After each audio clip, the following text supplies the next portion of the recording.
మనం మన ఇంట్లో కానీ లేకపోతే మన షాప్లో కానీ ఏదైనా ఫర్నిషింగ్ కానీ ఏదైనా చేసుకునేటప్పుడు అది చేసేవాళ్ళు నిజంగా మనకు కొన్ని సలహాలు ఇచ్చి ఈ విధంగా చేస్తేనే బాగుంటుంది అని వాళ్ళ ఎక్స్పీరియన్స్ని బేస్ చేసుకొని సలహాలు ఇస్తే బాగుంటుంది. మనం కొంత డబ్బు సేవ్ చేసుకోవచ్చు, దాని నుండి తర్వాత వచ్చే ప్రాబ్లమ్స్ నుండి బయటపడవచ్చు. మీరు ఒక్కసారి ఇక్కడ గమనిస్తున్నట్లయితే ఇక్కడ ఉన్నటువంటి ఈ హ్యాండ్ వాష్ కింద మొత్తం వుడ్తో చేశారు, కింద లిక్విడ్స్ పెట్టుకోవడానికి కూడా కొంత కబోర్డ్స్ అనేవి అరేంజ్ చేశారు. కానీ పైన మాత్రం ఈ చెక్కతోనే పెట్టారు. అంటే అక్కడ హ్యాండ్ వాష్ చేస్తాం కాబట్టి వాటర్ అవి ఇవి అన్నీ కూడా అక్కడే పడతాయి. కానీ ఆ వుడ్ అవ్వడం వల్ల ఆ వాటర్ అంతా కూడా ఆ వుడ్ పీల్ చేస్తుంది.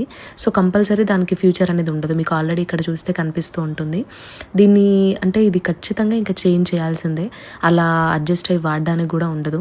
ట్యాప్స్ బేషన్స్ అన్నీ కూడా బాగున్నా కూడా ఈ ప్రాబ్లం అనేది ఖచ్చితంగా మనము రెక్టిఫై చేయాల్సిందే. ఎందుకంటే ఆ వాటర్ అనేది ఆ వుడ్ లోపలికి వెళ్ళి తర్వాత అది ఇంకా ప్రాబ్లం అయ్యి కింద ఉన్నటువంటి ఆ కబోర్డ్స్ని కూడా పాడు చేసే ఛాన్సెస్ ఉంటాయి. సో ఇంకా మేము ఖచ్చితంగా దీని గురించి ఆలోచించి దీనికి ఏదైనా ఒక చేంజ్ చేయాలని అనుకుంటున్నాము. సో కింద కొంచెం కబోర్డ్స్ లూజ్ ఉన్నాయి, వాటిని చిన్న చిన్న స్క్రూస్తో సెట్ చేయొచ్చు. కానీ మెయిన్గా పైన ఉన్నది మాత్రం చేంజ్ చేసి గ్రనైట్ వేయాలి అనేది మా ప్లాన్. అనుకున్న పరంగానే ఒక బ్లాక్ గ్రనైట్ సెలెక్ట్ చేసుకొని ఈ పైన ఆ వుడ్ది కంప్లీట్గా కటింగ్ చేసేసి ఈ పైన వరకు మనము గ్రనైట్ అనేది వేయించాము. సో వాటర్ పడ్డా ఏం పడ్డా క్లీనింగ్ అయినా దేనికైనా ఇది ఈజీగా ఉంటుంది. సో ఎప్పుడైనా మనం వాటర్ ఎక్కువ యూజ్ చేసే దగ్గర గ్రనైట్ వాడడమే బెటర్.